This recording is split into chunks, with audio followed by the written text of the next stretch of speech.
இந்த நல்ல நாளிலே கர்த்தர் வார்த்தைக்கு நேராக நம்ம போறோம். கர்த்தர் நம்மோடு பேச போகிறாரு. அவர் வார்த்தை வெறுமையாய் வருவதில்லை. வாசிக்கலாம். 1 பேதுருவின் புத்தகம் 2ஆம் அதிகாரம் 1, 2, 3 வசனங்களை ஒருவருக்கு நிறுத்தி சத்தமுயர்த்தி வாசிக்கலாம்.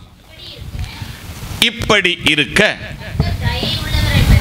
கர்த்தர் தயை உள்ளவர் என்பதை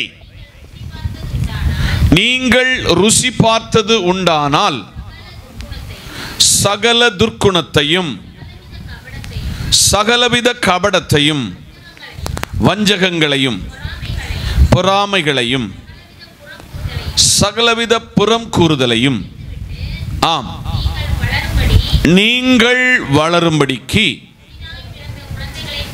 புதிதாய் பிறந்த குழந்தைகளைப் போல திருவசனமாகிய களங்கமில்லாத ஞான பாலின் மேல் வாஞ்சையாய் இருங்கள். கண்களை மூடுவோம், ஜெபிப்போம். மகா பரிசுத்தராயிருக்கிற நல்ல தகப்பனே, ஜனம் எதிர்பார்ப்போடு வந்திருக்கிறார்கள். ஜனத்தோடு கர்த்தர் பேச வேண்டும். ஜனத்திற்கு விடுதலையோடு தங்கள் கூடாரங்களுக்கு செல்ல கிருபை தாரும். இயேசுவின் நாமத்தில் பிதாவே, ஆமென். அல்லேலூயா. நமக்கு வளர்ச்சி வேண்டும். சொல்லுங்க, நமக்கு வளர்ச்சி வேண்டும். நான் உங்களை எல்லாரும் இப்போ ஏதேன் தோட்டத்துக்கு அழைத்து செல்ல போகிறேன். எங்க? ஏதேன் தோட்டம். இந்த ஏதேன் தோட்டத்தை நீங்க பார்த்தீங்கன்னா, ஆண்டவராகி கர்த்தர் ஜோடி ஜோடியாக மிருகங்களை, இளைஜாதிகளை, பறவைகளை சிருஷ்டித்தார். ஆனா மனுஷன் மட்டும் யாரா இருக்கிறான்? சிங்கிள் பர்சனா இருக்கிறான். ஒரு தனிநபராக நிற்கிறான். தேவனாகிய கர்த்தர் மனிதன் தனிமையாய் இருப்பது நல்லதல்ல, அவனுக்கு ஏற்ற துணையை ஏற்படுத்த வேண்டும் என்று தேவன் அவனுக்கு அயர்ந்த நித்திரையை உண்டாக்கி, அவன் விலாவிலிருந்து ஒரு எலும்பை எடுத்து ஒரு மனுஷியை உருவாக்கி அவன் எழுந்து பார்க்க சொல்ல, இப்ப அவனுக்கு முன்ன யார் நிற்கிறாங்க? ஒரு பெண் நிற்கிறாள். அவள் பெயர்தான் ஏவாள். அங்கே இருவரால் தொடங்கப்பட்ட ஒரு குடும்ப வாழ்க்கை உலகம் முழுவதையும் நிரப்பிற்று. இதுக்கு பேர் தான் வளர்ச்சி. சொல்லுங்க, என்ன பேரு? வளர்ச்சி. இந்த நல்ல காலை வேளையிலே தேவனாகிய கர்த்தர் நமக்கு வளர்ச்சி தேவைன்னு சொல்லியிருக்கிறார். நமக்கு வளர்ச்சி தேவை. 7 விதத்தில் நீங்கள் வளர வேண்டும். எத்தனை விதத்தில்? 7 நிலைகளில் நீங்களும் நானும் என்ன செய்யணுமா? வளரணும். இப்போ 1, என்ன காரியத்தில் வளரணும்? 1, தேவனுடைய வசனத்தில் நாம் வளரணும். பக்கத்தில் பார்த்து சொல்லுங்க, தேவனுடைய வசனத்தில் வளர வேண்டும். ஓபெத் ஏதோம் என்கிற ஒரு மனுஷனை குறித்து இந்த வேதம் சொல்லுகிறது. 3 மாதம் அளவும் உடன்படிக்கை பெட்டி அவர் வீட்டில் இருந்துச்சு. எத்தனை மாசம்? 3 மாசம் இருந்தது. அவர் அதை தொடல, அதை வாசிக்கல. அவரை குறித்து சொல்லுகிறது, அவர் ஆசீர்வதிக்கப்பட்டார். அவர் ஆசீர்வதிக்கப்பட்டார். இங்கே வாசித்த வசனம் என்ன சொல்லுகிறது என்றால், இப்படி இருக்க கர்த்தர் தயை உள்ளவர் என்பதை நீங்கள் ருசி பார்த்ததுண்டானால். அடுத்த வசனம் என்ன சொல்லுகிறது என்றால், சகல துர்க்குணத்தையும் சகலவித கபடத்தையும் வஞ்சகங்களையும் பொறாமைகளையும் சகலவித புறங்கூறுதலை ஒழித்துவிட்டு. 3ஆம் வசனம் சொல்லுது, நீங்கள் வளரும்படி புதிதாய் பிறந்த குழந்தையை போல திருவசனமாகிய களங்கமில்லாத ஞான பாலின் மேல் என்ன செய்யணுமா? வாஞ்சையர். எல்லாரும் என்ன கவனிங்க.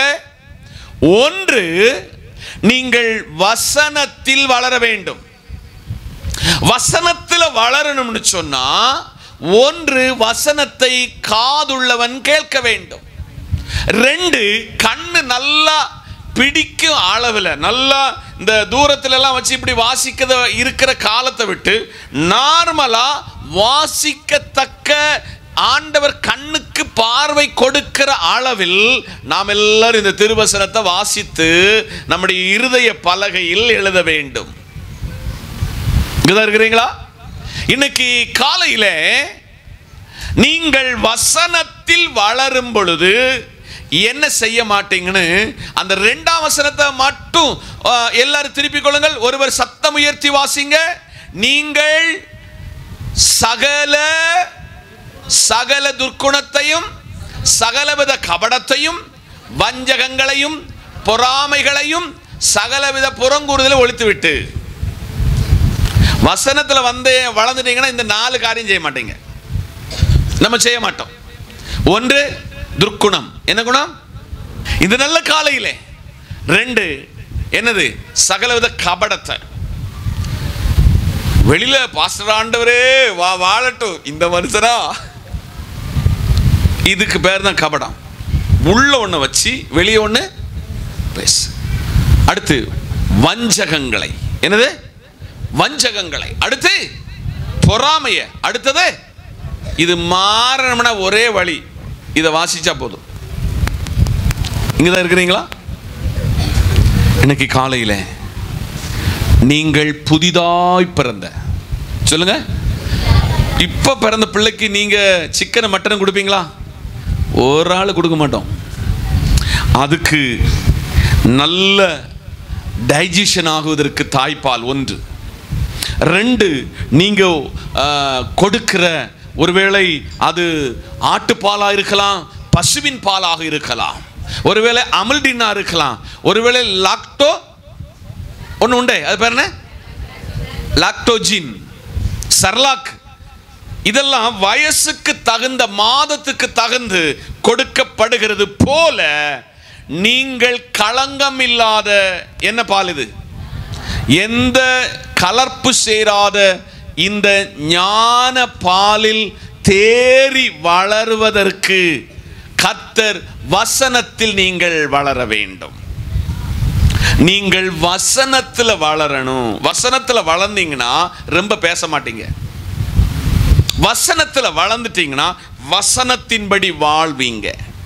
வசனத்தின்படி வீட்டை சீர்திருத்துவீங்க, பிள்ளைகளை வளர்த்துவீங்க, ஆராதனைக்கு நீங்கள் முக்கியத்துவம் கொடுப்பீங்க, கர்த்தருக்கு பிரதான இடத்தை கொடுப்பீர்கள் என்று ஆவியானவர் சொல்லுகிறார். 1 நம்ம என்னத்துல வளரணுமா? வசனத்தில் வளரணும். ஞாயிற்றுக்கிழமை கொண்டு போகிற இந்த பைபிள் இன்னைக்கு அடுத்த ஞாயிற்றுக்கிழமை தான் ஐயா எடுப்போம். அதை எடுக்க சொல்ல என்ன அடிப்போம்? பொடி தட்டுவோம். ஆண்டவர் உங்க வாழ்வில் பொடி தான் தட்டுவார். தேவன் உங்களில் ஒரு வளர்ச்சியை பார்க்கிறார். தேவன் உங்களுக்கு ஒரு உயர்வை கொடுக்கிறார். இப்போ காவல்துறையில் இத்தனை வருஷம் பணியாற்றினால் அவருக்கு என்ன இருக்கு? ப்ரமோஷன் இருக்கிறது. ஆசிரியர் பணி செய்கிறவங்க கடைசி வரை ஆசிரியர் பணி செய்யவே மாட்டாங்க. அவங்களுக்கு அடுத்த ஒரு ப்ரமோஷனை கர்த்தர் கொடுப்பார். அது போல விசுவாசிகள் வேதத்தை வாசிக்க, வேதத்தின்படி நடக்கும் பொழுது உங்களை உயர்ந்த ஸ்தானத்தில் கொண்டு வருவார். உங்க பேச்சு, நட, செயல் எல்லாம் மாறிவிடும் என்பது இந்த வேதத்தின் நிதர்சனமான உண்மை. வாசிக்கலாம். 2 பேதுருவின் புத்தகம் 3ஆம் அதிகாரம் அதனுடைய 18ஆம் வசனத்தை திருப்பிக் கொள்ளுங்கள். நம்முடைய கர்த்தரும் இரட்சகருமாகிய இயேசு கிறிஸ்துவின் கிருபையிலும் அவரை அறிகிற அறிவிலும் வளருங்கள். கரங்களை தட்டி. 2 கிருபையில் வளர வேண்டும். என்னதுல? நான் இன்னைக்கு சங்கீத தியானத்தில் உங்களுக்கு லைட்டா டச் பண்ண, இப்ப அதை நான் கொஞ்சம் தீர்க்கமா விவரிக்க போகிறேன், தெளிவாய் விவரிக்க போகிறேன். உங்க ஊழியர் இந்த மகா பரிசுத்த ஸ்தலத்தில் நிற்பதற்கு ஒருபோதும் தகுதி அற்றவர். திருப்பி இருக்கிற நீங்க பரிசுத்த ஸ்தலத்தில் நிற்கிற நீங்கள் ஒருவர் கூட நீங்கள் அமர்ந்திருக்கிற சீட்ல அமர்ந்திருப்பதற்கு என்னது கிடையாது, தகுதி இல்லை. ஒருவேளை நீங்கள் ஒரு தனியார் கம்பெனியிலோ அரசு பணியிலோ இருக்கிறீர்கள் என்றால் நீங்களும் அந்த பதவிக்கு அங்கே அமர்த்தப்படுவதற்கு நீங்கள் தகுதி அற்றவர்கள். நீங்கள் டியூஷன் சென்டர் வச்சிருக்கீங்கன்னா அந்த டியூஷன் சென்டரை நடத்துவதற்கு நீங்கள் ஒருபோதும் தகுதி அற்றவர்கள்.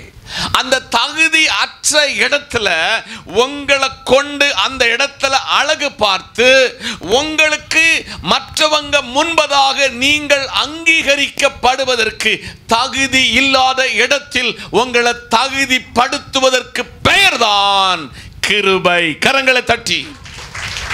ஆதலால் சபையோடு விசுவாச குடும்பங்களோடு பரிசுத்த ஆவியானவர் 2 பேதுரு 3:18 முன்பகுதியில் சொல்லுகிறாரு, நீங்கள் கிருபையில் வளர வேண்டும்.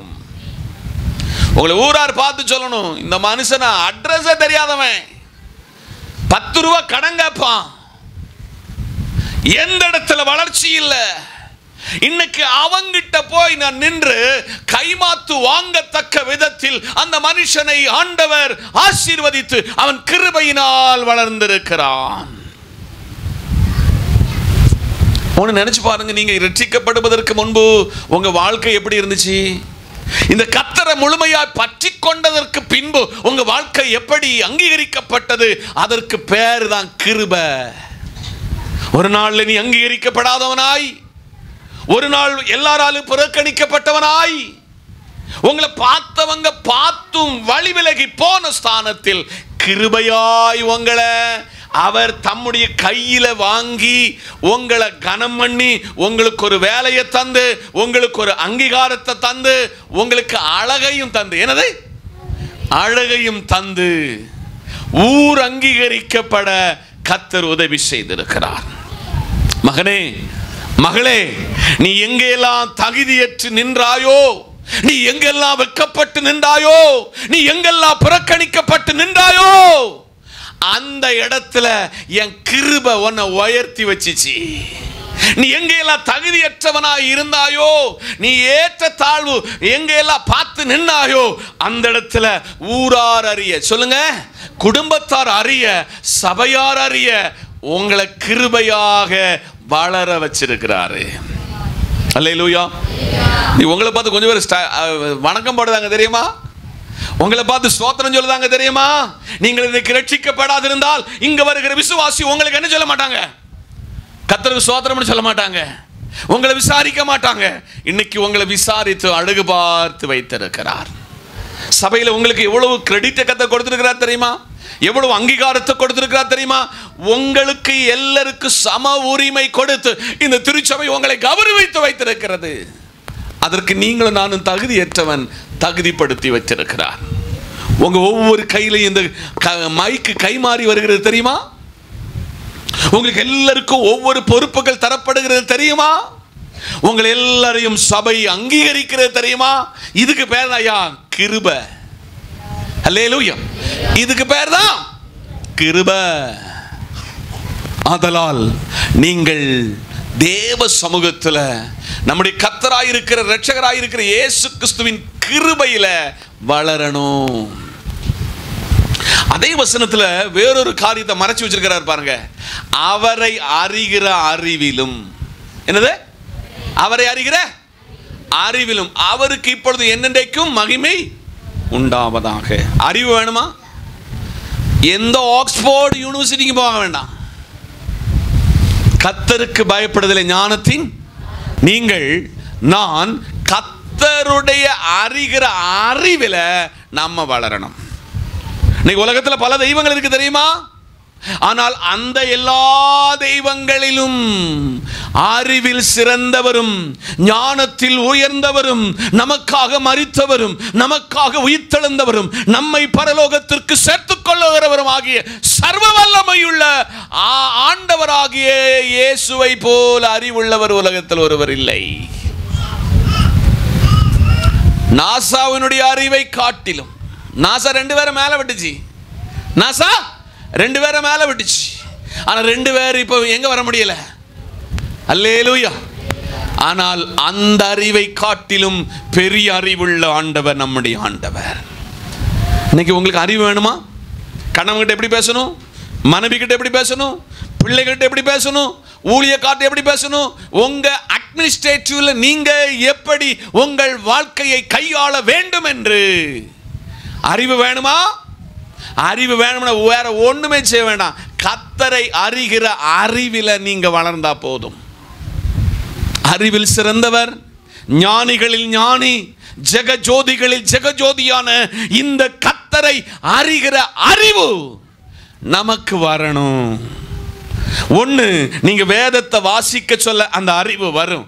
2, கர்த்தர் பாதத்தில் நீங்கள் காத்திருக்கும் பொழுது அந்த அறிவு வரும். 3, இந்த செய்தியை கேட்கும் பொழுது அந்த அறிவு உங்களுக்கு வரும். அப்படி அறிவு வரும் பொழுது நீங்கள் வேலை பார்க்கிற இடத்துல நீங்கள் சூப்பர் பவர் உள்ள ஆளாக முதல் மனிதனாய் மாறுவீர்கள். உங்க குடும்பத்தில் நீங்க பெரிய ஆளாக எல்லா ஆலோசனையும் கேட்கத்தக்க விதத்தில் உங்க மத்தியில் வருவார்கள். சபையிலையும் உங்களை அறிவுள்ளவனாக ஆண்டவர் மாற்றும் பொழுது உங்களிடத்திலே ஆலோசனை கேட்கத்தக்க விதத்தில் வளர்ச்சி அடைவீர்கள். அதற்கு இன்னைக்கு காலையில் கர்த்தர் சொல்லுகிறார், மகனே மகளே, அவரை அறிகிற அறிவில் என்ன செய்யணும்? வளரணும். அவரை அறிகிற அறிவு எத்தனை பேருக்கு உங்ககிட்ட இருக்கு? அவரை அறிகிற அறிவு சபைக்கு, விசுவாசிக்கு, குடும்பங்களுக்கு வந்தால் நீங்கள் இந்த ஊர்ல பெரிய புத்திசாலி. யாரு நீங்கள்? யாரு ஊர்ல பெரிய புத்திசாலி? இன்னைக்கு காலையில இந்த அறிவை எனக்கு தந்ததுனால உங்களுக்கு முன்பதாக ஒரு தேவ அறிவு ஞானமுள்ள ஒரு ஊழியக்காரனாக கர்த்தர் என்னை கனம் பண்ணினார். உங்களுக்கு மாத்திரம் இல்ல, தேசத்தில் பலருக்கு உதவியாக இந்த வேதத்தை வியாக்கியானிக்க கர்த்தர் கிருபை செய்தார். அதனால் இன்னைக்கு கர்த்தரை அறிகிற அறிவு எத்தனை பேருக்கு இருக்கு? கர்த்தருடைய அறிவு, நீங்க எங்க கஷ்டப்படுறீங்களோ உங்க கூட நிற்பாரு. எங்க நீங்க அழுகிறீங்களோ உங்க கூட அழுவாரு. எங்க உங்க பலம் குறையுதோ உங்க பலத்துல குண்டி போச்சுல தோல்ல தூக்கிடுவாரு. இதான் கர்த்தரை அறிகிற அறிவு. அப்ப அவரை ருசிக்க, அவர் என்கிட்ட இருக்கிறார் என்கிற உணர்வை நமக்கு கர்த்தரிடத்தில் கேட்டு அதில் வளர வேண்டும். கர்த்தருடைய அறிவில் வளர வேண்டும். கர்த்தர் உங்களை கனப்படுத்துவார். ஆமே சொல்லுங்க. 4வதாக லூக்கா எழுதின சுவிசேஷம் 17ஆம் அதிகாரம் 5-6 வசனத்தை திருப்பிக் கொள்ளலாம். லூக்கா 17:5-6. அப்பொழுது அப்போஸ்தலர் கர்த்தரை நோக்கி எங்கள் விசுவாசத்தை வர்த்திக்க பண்ண வேண்டும் என்றார்கள். கரங்களை தட்டி. 4, நீங்கள் விசுவாசத்தில் வளரணும். நம்ம எல்லாரும் என்னத்தில் வளரணுமா? சொல்லுங்க.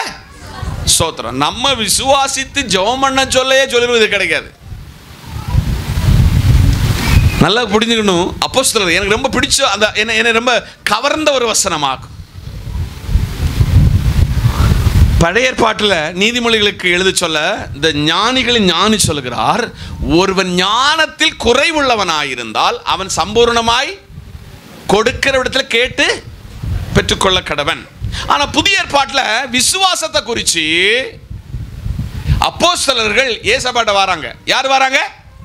கர்த்தருக்காக சத்திய சுவிசேஷத்தை பிரசங்கிக்கிற அப்போஸ்தலர்கள் வருகிறார்கள்.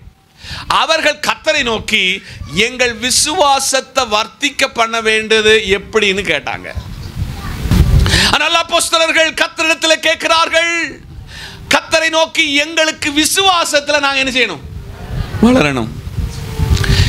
இன்னைக்கு விசுவாசிக்கிட்ட கர்த்தர் சொல்றாரு, நீ அப்போஸ்தலர்களை போல கர்த்தரிடத்துல நான் எப்படி விசுவாசத்துல வளரணும்னு கேட்டா கர்த்தர் உங்களுக்கு அழகான ஒரு காரியத்தை உங்களுக்கு சொல்ல போறாரு. அதை இன்னைக்கு நீங்க எடுத்துக்கொண்டீங்கன்னா உங்க விசுவாசம் நேற்றைய விட விசுவாசத்திலிருந்து இன்னைக்கு உங்க விசுவாசம் வளரும், வர்த்திக்க பண்ணுவார்.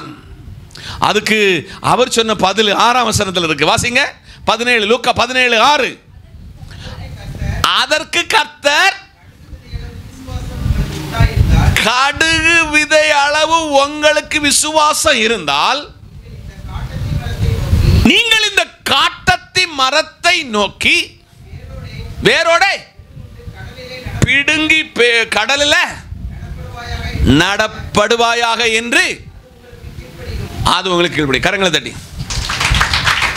பாஸ்டர், சொந்த மனைவியே எனக்கு கீழ்ப்படிய மாட்டுக்கா, சொந்த பிள்ளைகளே கீழ்ப்படிய மாட்டுக்காங்க, நான் வேலை பார்க்குற ஸ்கூலில் என் பிள்ளைகளே எனக்கு கீழ்ப்படிய மாட்டேங்கன்னு நீங்கள் முன்கூர் ஜாமீன் எடுப்பீங்க. உண்மைதான், 100% உண்மைதான்.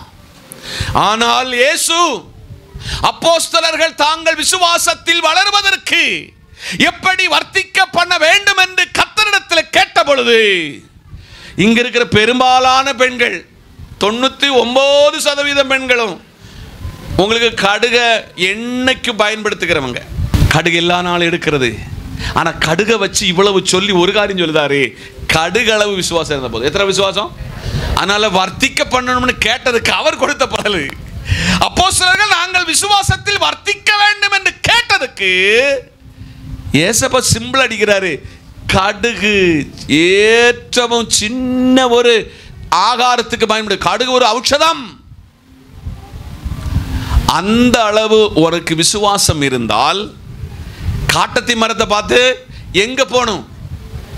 கடல்ல போய் அப்படி நடப்படு. கடல்ல உங்களுக்கு ஒரு ஒரு ஒரு மரத்தை நட்ட முடியுமா? இதான் என் விசுவாசம். ஆமென். விசுவாசம் என்பது நம்பப்படுகிறவைகளின் உறுதியும் காணப்படாதவைகளின் நிச்சயம்.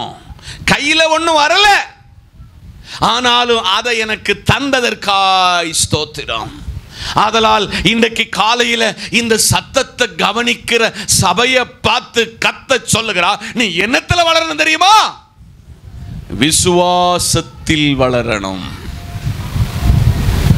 நம்ம பிள்ளைகளை பார்த்து சொல்லுங்க, நல்லா பரவாயில்ல, நீ முன்ன விட பேச படிச்சுட்ட. என்ன சொல்ல? அப்போ பேச்சில் வளர்ச்சி வந்துட்டு, முன்ன விட நல்ல ஆள் வாட்டச்சாட்டம் ஆகிட்ட.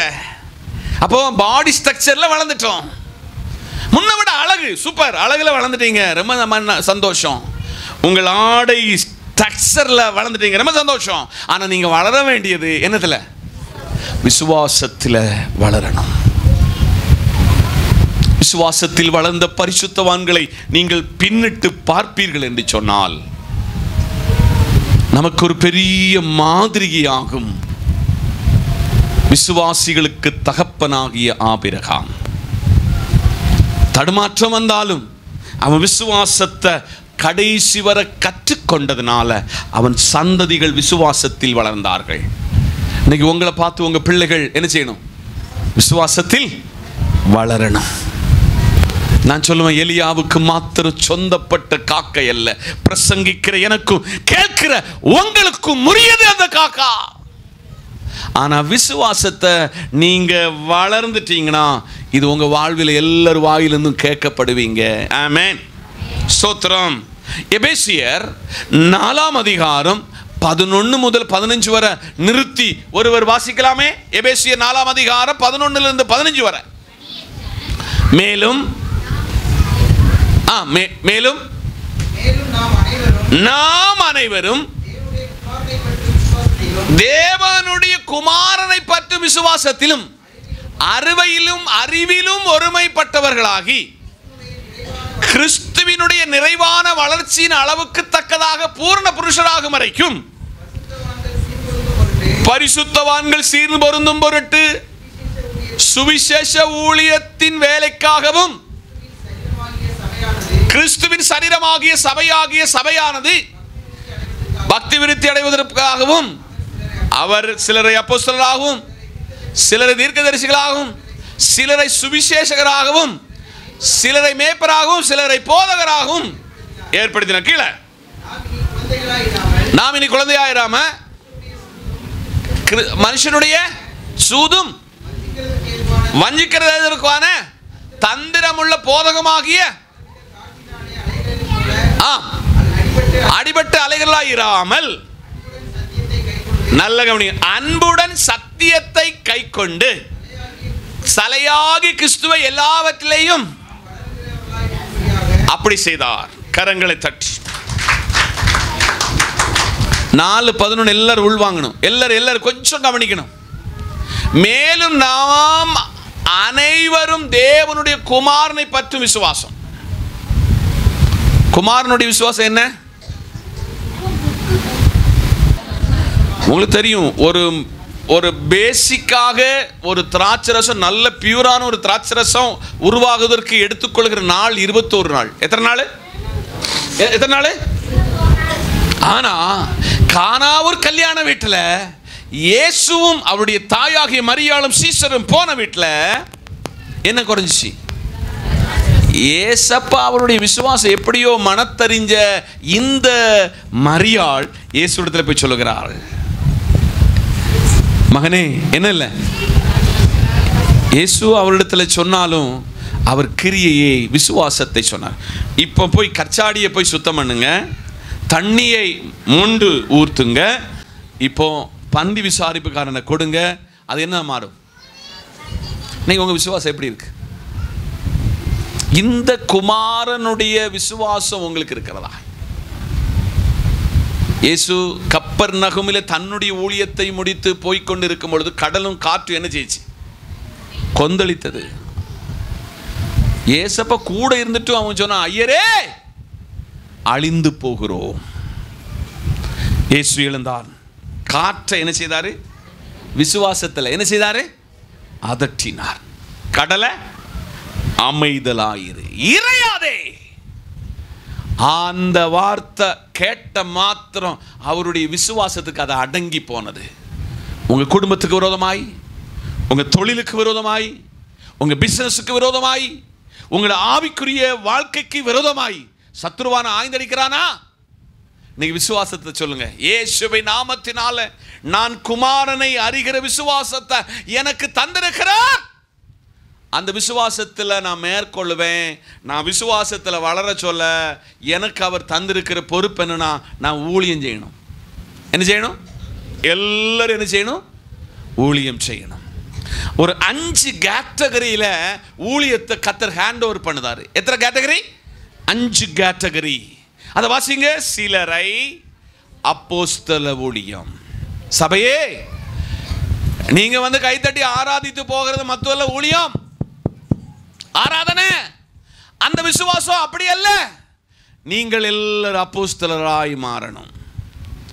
உண்டான மெய்தேவனும் அவர் அனுப்பின குமாரனாகி கிறிஸ்துவை அறிகிற அந்த அறிவு உங்களுக்கு வந்தது போல அந்த அறிவு மற்றவர்களுக்கு கைமாறி கொடுக்க வேண்டும். இயேசுவை சொல்லிக் கொடுக்கணும். சிலரை தீர்க்கதரிசிகளாக, யார?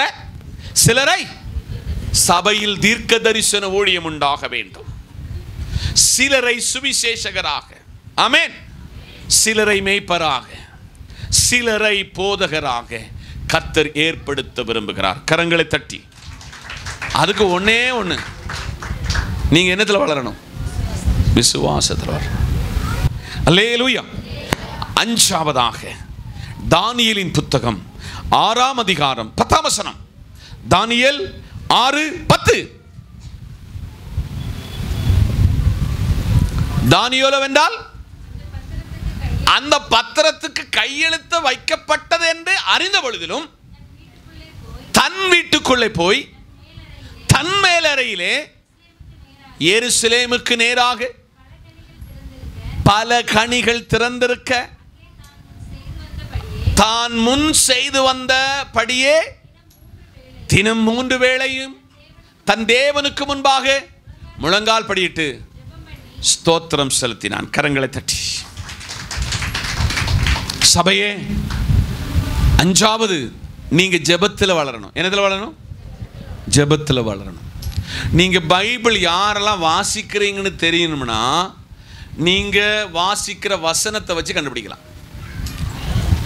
ஒரு பானை சோறுக்கு ஒரு அரிசி பதம். நமக்கு வாவிட்டு பைபிள் வாசிக்கிற அனுபவம் எத்தனை பேருக்கு இருக்கு? டெய்லி பைபிள் வாசிக்கிறவர்கள் எத்தனை பேர் இருக்கிறீங்க? இன்னைக்கு காலையில் கர்த்தர் கேட்கிறார், எத்தனை பேர் நீங்க குடும்பமாய் தனிப்பட்ட முறையில் ஜெபிக்கிறீர்கள்? இன்னைக்கு காலையில் பத்திரத்தில் கை வச்சு ஒப்பு வச்சிட்டும் அதை கேட்டுட்டும் அறிந்துட்டும் எருசலேமின் வழியாக, கிராதி வழியாக, கிராதினா சன்னல்னு அர்த்தம், சன்னல் வழியாக எருசலேமை நோக்கி ஜெபிக்கிற ஒரு தானியேலை போல சில தானியேல்கள் ஜெபிக்கிறவர்கள் வளர சபை எதிர்பார்க்கிறது. அதனால் ஜெபத்துக்கு என்ன உண்டு? ஜெயம் உண்டு. வாலிப பிள்ளையே, உன் எதிர்காலத்தை குறித்து ஒரு நல்ல அரசு பணிக்காக, ஒரு தனியார் நிறுவனத்தில் நல்ல ஒரு பணிக்காக நீ இன்னைக்கு விசுவாசத்தோடு ஜெபம் பண்ணுனா, உன் ஜெபத்தை விட மேலான ஸ்தானத்தில் உன்னை கொண்டு அழகு பார்ப்பாரு. நீங்கள் ஜெபத்தில் வளர வேண்டும். வாய் விட்டு அழுங்க. ஆராதிக்க சொல்ல கர்த்தர்ட்ட அப்படியே முழுமையா உங்களை அர்ப்பணிங்க. உங்க கூட நிற்பார் அவரு. உங்க கஷ்ட நேரத்தில் தோளை தட்ட, பயப்படாத. குடும்பம், உறவு, சபை, விசுவாசி, ஊழியக்காரன் யாரு கைவிட்டாலும் நான் என்ன செய்ய மாட்டேன்? கைவிட மாட்டேன். ஆமென். அதனால ஜெபத்தில் வளரணும். இப்போ ஏசப்பா ஜெபத்தை குறித்து ஒரு காரியம் சொல்லியிருக்காரு. நான் அதை உங்களுக்கு மென்ஷன் பண்ண போறேன். மத்தேயு 26, 41, 42, 43. நீங்கள் சோதனைக்குட்படுத்தாதபடிக்கு விழித்திருந்து ஜெபம் பண்ணுங்கள். ஆவி உற்சாகம் உள்ளது, மாமிசமோ இங்க நிற்கட்டும். ஏசப்பா சீஷர்களுக்கு சொன்னதாக இந்த விஷயம் யாருக்கிட்ட? இந்த 12 பேர்கிட்ட கூப்பிட்டு சொன்னார். நீங்கள் சோதனைக்குட்படுத்தாதபடிக்கு என்ன தெரியுமா? ஆவி. சொல்லுங்க. நம்ம ஆவியை குறித்து இப்போ சொல்ல போறோம் உங்களுக்கு. நம்ம எல்லாரும் ராத்திரி படுக்கிறதுக்கு முன்ன இந்த செல்லில் என்ன செட் பண்ணுவோம்? அலாரம் செட் பண்ணுவோம். இந்த அலாரம் சூப்பர். அது பொய்யே சொல்லாது. கரெக்டாக 5னா 5 மணிக்கு அடிக்கும். இந்த கை 2 தோளும் இந்த இடுப்பும் அப்படியே வலிக்கும்.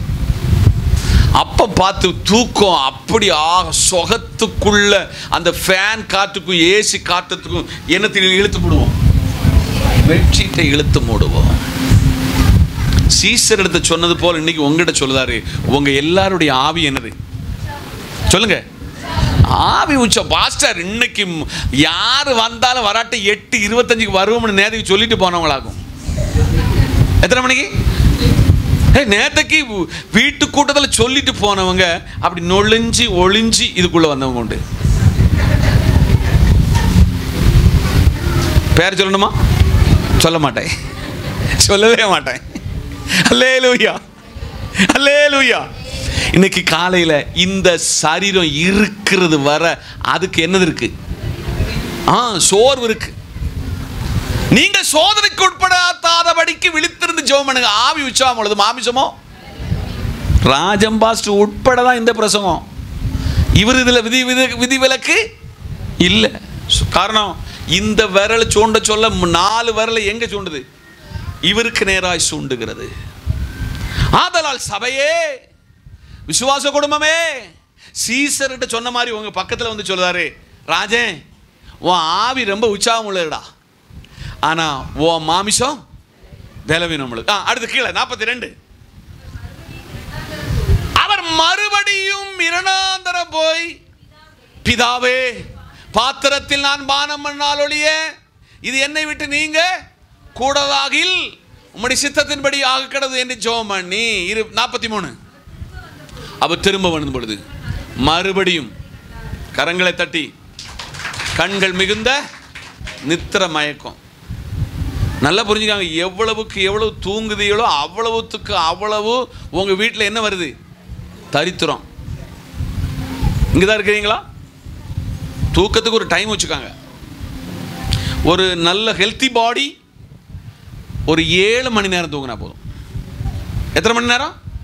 அப்போ நீங்க எத்தனை பேர் 10 மணிக்கு இதுக்குள்ள படுக்கிறீங்க? நான் திருப்பி உங்களுடைய பார்த்து கர்த்தர் சொல்கிறார், மகனே மகளே, நீ ஆவரேஜ் 7 மணி நேரம் தூங்கினா நீ இருட்டோட நீ எந்த செய்யணும்?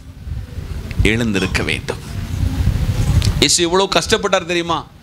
அவர் தன்னுடைய பாடுகளை எல்லாம் அனுபவிக்க போறாரு. தன் சீஷர்களை ஷேர் பண்ணாரு. நான் அடிக்கப்படுவேன், ஏன் நிமித்தம் நீங்களே இடல் அடிவீங்க.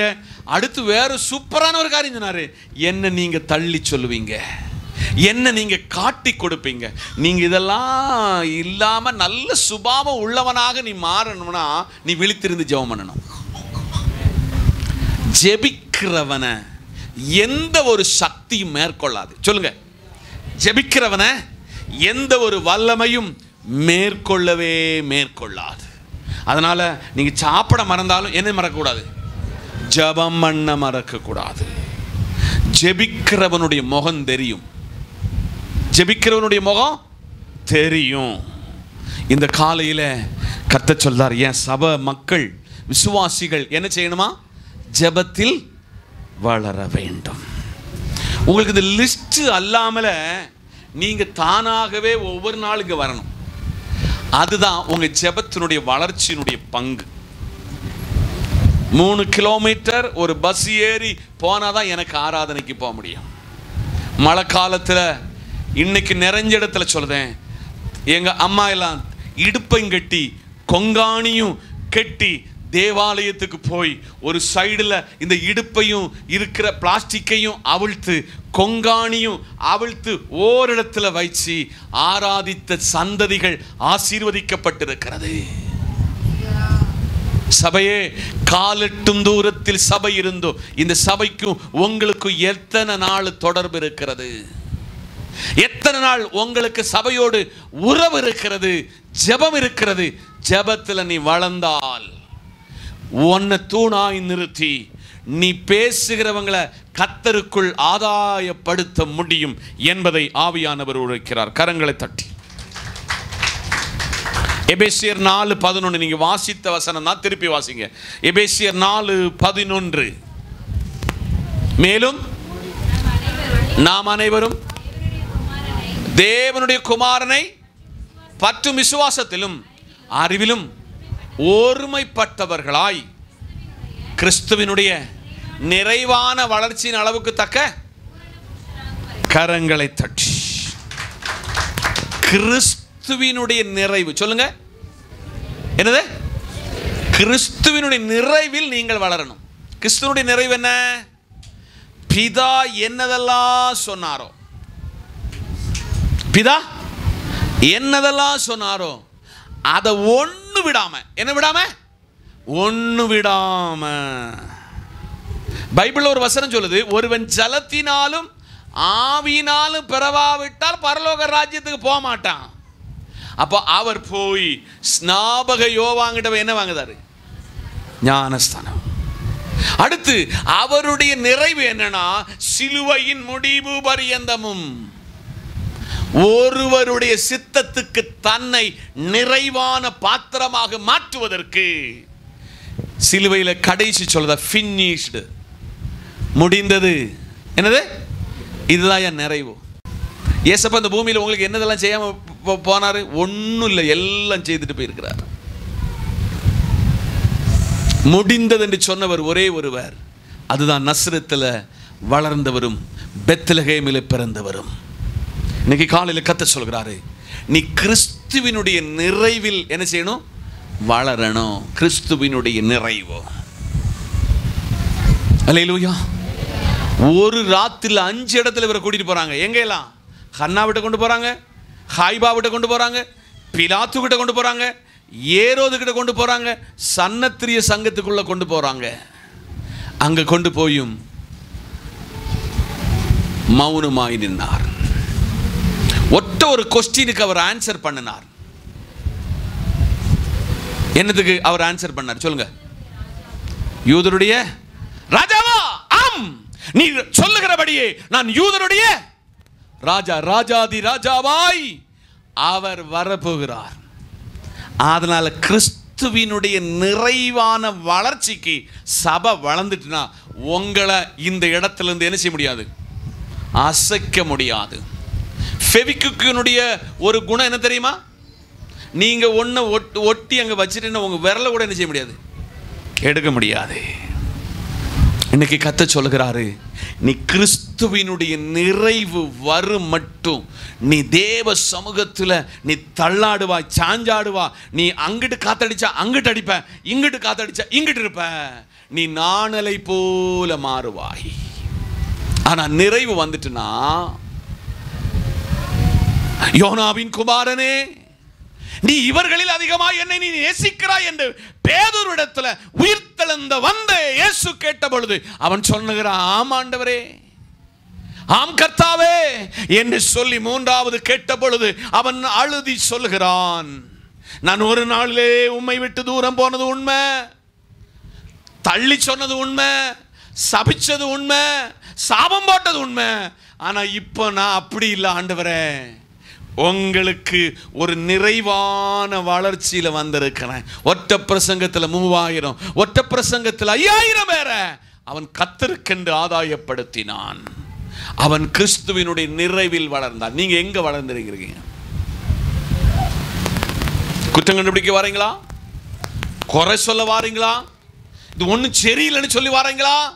அதெல்லாம் தூக்கி மாற்றி கர்த்தரிடத்தில் சொல்லணும், நான் கிறிஸ்துவினுடைய நிறைவில் வளர எனக்கு கிருபை தாரும் என்று கர்த்தரிடத்தில் ஒருவன் கேட்க வேண்டும். கொலோசியர் 1 27, 28 வசனத்தை திருப்பிக் கொள்ளுங்கள். கொலோசியர் 1:27, 28.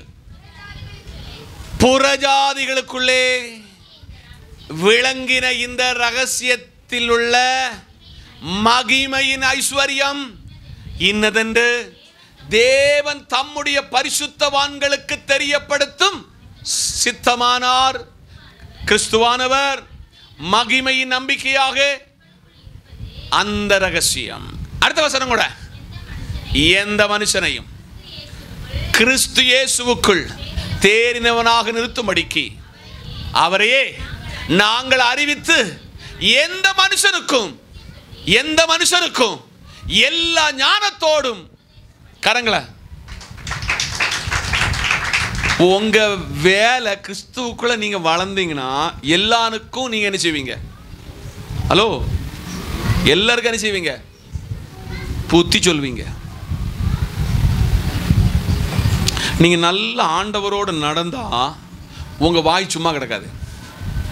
யார் தப்பு பண்ணுதாங்களோ அவங்ககிட்ட சொல்லும், பிரதர் இப்படி ஒரு விஷயம் நான் பார்த்தேன், இதை நீங்கள் செய்யக்கூடாது. உங்கள் அனுபவத்தை நீங்கள் சொல்லுவீங்க. உங்கள் அனுபவத்தை சொல்லுவீங்க. இந்த நல்ல நாளிலே அந்த 28 வசனத்தை மட்டும் எல்லாரும் எடுத்துக்கொள்ளுங்க. அதை வாசிங்க. 28, 1:28, கொலோசியர் 1:28. எந்த மனுஷனையும் தேறினவனாக நிறுத்தும்படிக்கு. நல்லா கவனிங்க. எல்லா நாளும் இந்த சர்ச்சில் இந்த வசனத்தை எடுத்து வாசிக்க மட்டும் உங்களை வைக்கல. நல்லா புரிஞ்சுக்காங்க. நீங்க தேறி, யாருக்குள்ள? கிறிஸ்துவுக்குள் தேறி என்ன எடுக்கணும்? இது எடுக்கணும். இது இல்லாட்டையும் உங்க வாய் சத்தம் போட்டு பேசலாம். இதை எடுத்து என்ன சொல்லணும்? என்ன சொல்லணும்? புத்தி சொல்லணும். அவரை அறிவிக்கணும். எல்லா மனுஷனுக்கு புத்தி சொல்லணும். எந்த மனுஷனுக்கு எல்லா ஞானத்தோடு என்ன செய்யணும்? உபதேசம் பண்ணணும்னா நம்ம மாறணும்ல, நம்ம அதை படிக்கணும்ல, நாம் அதில் வளர வேண்டும். இன்னைக்கு காலையில் கர்த்தர் சொல்கிறார், நீ கிறிஸ்துவினுடைய நிறைவில் நீ என்ன செய்யணும்? வளரணும். கிறிஸ்துவினுடைய நிறைவு. ஊழியம் கொள்ள வரல, ஊழியம் செய்ய வந்தார். கடைசியாக லூக்கா 1:80. லூக்கா 1:80. அந்த பிள்ளை வளர்ந்தது, ஆவியிலே பலங்கொண்டு இஸ்ரவேலுக்கு தன்னை காண்பிக்கும் நாள் வரைக்கும், கரங்களை தட்டி, யோவான் ஸ்நானகன் 7, சபை ஆவியில் நிரம்ப வேண்டும். என்னது வேண்டும்? சபை என்னத்தில் நிரம்பணும்? ஆவியில் நிரம்பணும். யோவான் ஸ்நானகன் பிறக்கிறதுக்கு முன்ன அவங்க அப்பாவுக்கு வாய் என்னதாக்கினாரு? ஊமையாக்கினாரு. 2, உனக்கு ஒரு ஆம்பளை பிள்ளை பிறக்கும். பிள்ளைக்கு பேர் என்ன? யோவான் ஸ்நானகன். அவனுக்கு நீ என்ன செய்யக்கூடாது? முடிய வெட்டக்கூடாது. மதுவையாவது திராட்சை ரசத்தையாவது அவனை குடிக்க வைக்கக்கூடாது. இஸ்ரவேலுக்கு அவனை வெளிப்படுத்துவதற்காக கர்த்தர் அவனை எங்க கொண்டு போனாரு? அவனுக்கு சாப்பாடு என்ன? காட்டுத்தேனும் வெட்டுக்கிளியும் ஆகாரமாயிருந்தது. அவனை இவ்வளவெல்லாம் உருவாக்குவதற்கு அந்த பிள்ளை வளர்ந்து ஆவியில் பலம் கொண்டது. சொல்லுங்க. கெட்டாவி இல்லை, கொட்டாவி இல்லை, புறங்கூறுகிற ஆவி அல்ல, கெடுத்து சொல்லுகிற ஆவி அல்ல, அது பரிசுத்த ஆவி. என்ன ஆவி? இன்னைக்கு உங்ககிட்ட மனசாட்சியோடு கேட்கிறேன், அந்த ஆவியை உடையவர்கள் இதுக்குள்ள எத்தனை பேர் இருக்கிறீங்க? அந்த ஆவிக்கு சுயமா நீங்க எங்க நிக்கிறேன்னு தெரிகிற ஆவியாக அந்த ஆவி பொய் சொல்லாது, அது ஏமாத்தாது, அது மாட்டி பேசாது, அது தனக்கு இஷ்டமான நிலையில போகாது. அது கண்ட்ரோலின் ஆவி. அது ஆவி கண்ட்ரோலின் ஆவி.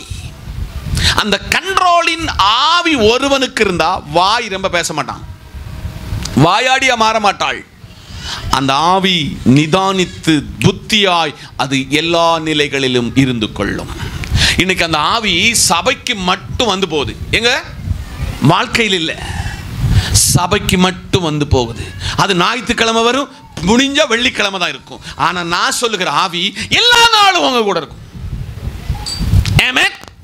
அந்த ஆவி daily, each and every day அந்த ஆவி உங்களை வழி நடத்தும். இந்த ஆவி இவரை கொண்டு எங்க போகுது? வனாந்திரத்தில் கொண்டு போகுது.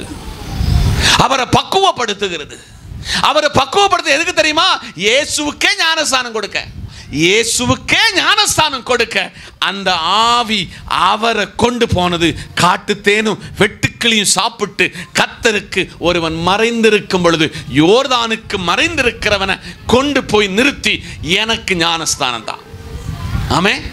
உங்க கூட பரிசுத்தாவியா இருந்தா, ஆவியானவர் இருந்தா உங்களை தேடி ஆட்கள் வீட்டுக்கு வருவாங்க. என்னதுக்கு? நீங்க வேலை பார்க்கிற இடத்துக்கே வருவாங்க உங்களை தேடி. இன்னைக்கு ஆவியானவர் சொல்லுகிறார், சபையே, விசுவாச குடும்பமே, ஞாயிற்றுக்கிழமை வந்து போகிற, வெள்ளிக்கிழமை உபவாசத்துக்கு வந்து போகிற ஆவி அல்ல, நான் கொடுக்கிற ஆவி. அந்த ஆவி எப்பொழுதும் உன் கூட இருக்கும். நீ பாவத்துக்குள்ள போச்சல அது உன்னை சுட்டி காண்பிக்கும். தவறு விளைவிக்க போகும்பொழுது அது உன்னை சுட்டி காண்பிக்கும். அந்த ஆவி பலன் கொண்டு இஸ்ரவேலுக்கு தன்னை காண்பிக்கும் நாள் வரைக்கும் வனாந்திரத்தில் இருந்துச்சு.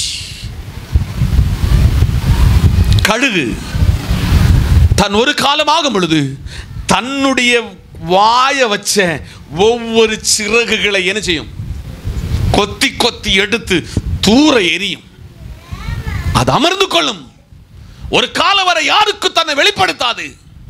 ஆனால் சிறகடிக்கும் பொழுது அது உயர்ந்து பறக்குகிறது போல, சபையே, நீ ஒரு கழுகை போல கர்த்தருக்கு முன்பதாக உன்னை அர்ப்பணித்து உன் ஆவியை, உன் ஆத்துமாவை, உன் சரீரத்தை, உன் இச்சைகளை, தேவனுக்கு பிரியமல்லாததை எடுத்து தூர எறிந்து தேவ பாதத்தில் காத்திருந்தால் உலக அறிய உன்னை நான் உயர்த்துவேன். உலக அறிய உன்னை நான் உயர்த்துவேன். இந்த ஆவி சபைக்கு வேணும். இந்த ஆவி சபைக்கு வேணும். இந்த ஆவியை தரித்தவன் ஒரு நாள் பதற மாட்டான், விலக மாட்டான், கர்த்தரை விட்டு தூரம் போக மாட்டான். அப்பொழுதுதான் சொல்கிறாரு, பரிசுத்த ஆவி உங்களிடத்தில் வரும் பொழுது, அப்போஸ்தலர் நடபடிகள் 1:8, அப்போஸ்தலர் நடபடிகள் 1:8, பரிசுத்த ஆவி உங்களிடத்தில் வரும் பொழுது நீங்கள் பலனடைந்து. எப்பொழுதும் உங்களை ஒரு ஆள் பின்னருந்து தள்ளிக்கிட்டே இருக்கணும். உந்தி என்ன செய்யணும்? சோத்திரம் இல்ல பிள்ளைகளே, உங்களை யாரும் கைட்லைன் பண்ணுவதற்கு அனுமதிக்காதீங்க. உங்களை யாரும் ஒரு ஆளு பின்னிருந்து தள்ளுவதற்கு நீங்கள் ஒருபோது முயற்சிக்காதீங்க. பரிசுத்த ஆவி உங்களிடத்தில் வரும் பொழுது நீங்கள் பலன் அடைவீர்கள். எருசலேம் உங்க சொந்த வீடு. என்னது? அல்லேலூயா. யூதா உங்க தெரு. ஆமென் சொல்லுங்க. அல்லேலூயா. சமரியா இந்த கதிரவன் காலனி. இந்த 3 இடத்துல நீங்க சாட்சிகள் ஆயிட்டீங்கன்னா உலகத்துக்கே சாட்சி. ஹலோ, இந்த 3 இடத்துல சாட்சி ஆயிட்டீங்கன்னா உலகத்துக்கே சாட்சி. இன்னைக்கு உங்க தெரு உங்களுக்கு என்ன சாட்சி வச்சிருக்கு? சபை உங்களை குறித்து என்ன சாட்சி வச்சிருக்கு? உங்க பாஸ்டர் உங்களை வச்சிருக்கிற சாட்சி என்ன சாட்சி? அனலைஸ் பண்ணணும். இப்போ ஒரு வசனத்தை சொல்லி நான் அமர போகிறேன். அப்போஸ்தலர் நடபடிகள் 10:38, அப்போஸ்தலர் நடபடிகள் 10:38, நசரேயனாகிய இயேசுவை தேவன் பரிசுத்த ஆவியினாலும் வல்லமையினாலும் அபிஷேகம் பண்ண. போதும் போதும் போதும். எல்லாரும் என்ன பாருங்க, இயேசு கிறிஸ்துவுக்கே கர்த்தராய் இருக்கிற தேவன் என்ன கொடுத்தாராம்? உங்ககிட்ட தான் கேட்கிறப்பா, என்ன கொடுத்தாராம்? நான் பைபிள் இல்லாமல் வேற எங்க இருந்து கொண்டு கடன் எடுத்தலாம், அந்த புக்கை பார்த்து இந்த புக்கை பார்த்து ரெஃபர் பண்ணி எல்லாம் நான் பேசலை. எனக்கு முன்ன இருக்கிறது இந்த வேதம் மட்டும்தான். இவ்வளவு நேரம் இவ்வளவு வேதத்தை மட்டும்தான் உங்களுக்கு என்ன செய்திருக்கிறேன், போதிச்சிருக்கிறேன். நசரேனாகி இயேசுவை தேவன் பரிசுத்த ஆவியினால வல்லமையினால அபிஷேகம் பண்ணினார். இன்னைக்கு உங்களை ஏசப்பா இந்த பரிசுத்த ஆவியினால வல்லமையினால அபிஷேகம் பண்ணியிருக்கிறாரா? இன்னைக்கு வர அபிஷேகம் பண்ணிட்டு இன்னைக்கு கேட்டு வாங்கிக்காங்க. இயேசு கிறிஸ்துவுக்கே இந்த கனமான 3.5 வருஷ ஊழியத்துக்கு என்ன தேவைப்பட்டுச்சு? பரிசுத்த ஆவியானவர் தேவைப்பட்டது. உங்களுக்கு அந்த பரிசுத்த ஆவியானவர் தேவை. தேவன் அவரோடு கூட இருந்தபடியினால் அவர் நன்மை செய்கிறவராகவும் பிசாசின் வல்லமையில் அகப்பட்ட யாவரையும் குணமாக்குகிறவராகவும் என்ன செய்தாரா? சுற்றி திரிந்தார். இயேசுவுக்கு இருந்த வல்லமை இவ்வளவு வல்லமை. அல்லேலூயா. பாருங்க, ஒரு பேய் வந்து சொல்லிச்சு, எங்களை வேதனைப்படுத்தவா கெடுக்கவா நீர் வந்தீர். ஐயோ, அவன் இருந்த இடம்லாம் கல்லறை. ஒரு கல்லை எடுப்பான், சரீரத்தில் ஒவ்வொன்றா குத்துவான், ஒவ்வொன்றாய் குத்துவான். தன்னையே வேதனைப்படுத்தி கொண்டு இருக்கும் பொழுது நான் எங்க போனேன்? போ பண்டி கூட்டத்துக்குள்ளே. அந்த சத்ருவானவன் லேகியோன் போன பொழுது அவ்வளவு பணி செத்து போச்சு. சும்மா விடுவானா? ஒரு காலம் எதிர்க்க வந்தான். ஆனால் இயேசு சொல்லுகிறார், எனக்கு இந்த வல்லமையெல்லாம் எனக்கு செய்வதற்கு கெத்செமனையில் போய், ஆண்டவரே இதெல்லாம் என்னால் தாங்க முடியுமா, இதெல்லாம் சகித்துக் கொள்ள முடியுமா என்று கெத்செமனையில் அவர் ஒரு நிமிஷம் கர்த்தர்ட்ட ஒப்புரவாய் சொல்றாரு, முடியுமானால் இந்த பாத்திரத்தை என்னை விட்டு நீக்கும் ஆண்டவரே. அட்ட டைம்ல அவர் சுதாரிச்சு கொள்ளார். ஏன்? பரிசுத்த ஆவியானவர் இருக்கிறாரு, அந்த அபிஷேகத்தின் வல்லமை இருக்கிறது. ஆகிலும் ஏன் சித்தம் அல்ல ஆண்டவரே, உங்க சித்தத்துக்கு என்னை ஹேண்ட் ஓவர் பண்ணுகிறேன், உங்க சித்தத்துக்கு என்னை ஹேண்ட் ஓவர் பண்ணுகிறேன். அந்த ஹேண்ட் ஓவர் பண்ணினவர், அவரை குறித்து ஸ்டேட்மெண்ட் அப்போஸ்தல நடபடியில் லூக்கா எழுதி கொடுக்கிறார். அவர் நன்மை செய்கிறவராய் சுற்றி திரிந்தார். சகோதரா சகோதரி, நீ பரிசுத்த ஆவியின் வல்லமையினால் அபிஷேகம் பண்ணப்பட்டு முத்திரை தரிக்கப்பட்டவனாய் இருந்தா நீங்க நன்மை செய்வீங்க. ஆமென். பிசாசின் வல்லமையில் அகப்படாதபடிக்கு யாவரும் குணமாக்கவும் சுத்திகரிக்கவும் கர்த்தர் உங்களுக்கு கிருபை செய்வார்.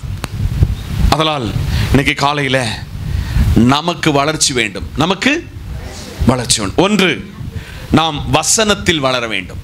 ஒன்று, வசனத்தில் வளர வேண்டும். 2, கிருபையில், தேவ கிருபையில் வளர வேண்டும். 3, தேவனை அறிகிற அறிவில் வளரணும். 4, விசுவாசத்தில் வளரணும். 5, ஜபத்தில் வளரணும். 6, கிறிஸ்துவினுடைய நிறைவில் வளர வேண்டும்.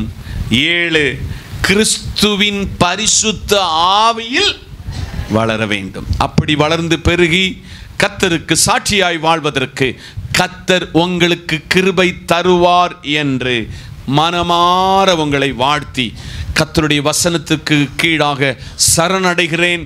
கர்த்தர் இந்த வார்த்தையினால் உங்களை ஆசீர்வதிப்பார். ஜெபிப்போம்.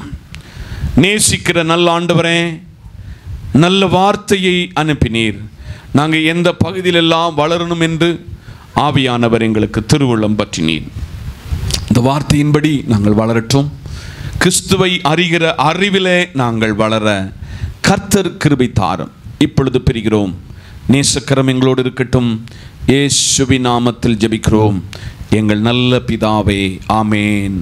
நம்முடைய கர்த்தரும் இரட்சகரும் மீட்பெருமாயிருக்கிற இயேசுவின் கிருபை, பிதாவின் அன்பு, பரிசுத்தாவின் ஐக்கியமும் நாம் அனைவரோடும் கேட்ட தேவ வார்த்தையோடும் சகல பரிசுத்தவான்களோடும் தேவ கிருபை என்று நிலைத்திருப்பதாக. ஆமேன். சேர்ந்து சொல்லுங்க. என் ஆத்துமாவே என் முழுமே பரிசுத்த நாமத்தை ஸ்தோத்திரி. என் ஆத்துமாவை கர்த்தரை ஸ்தோத்திரி. கர்த்தர் செய்த சகல உபகாரங்களையும் மறவாதே. ஆமேன்.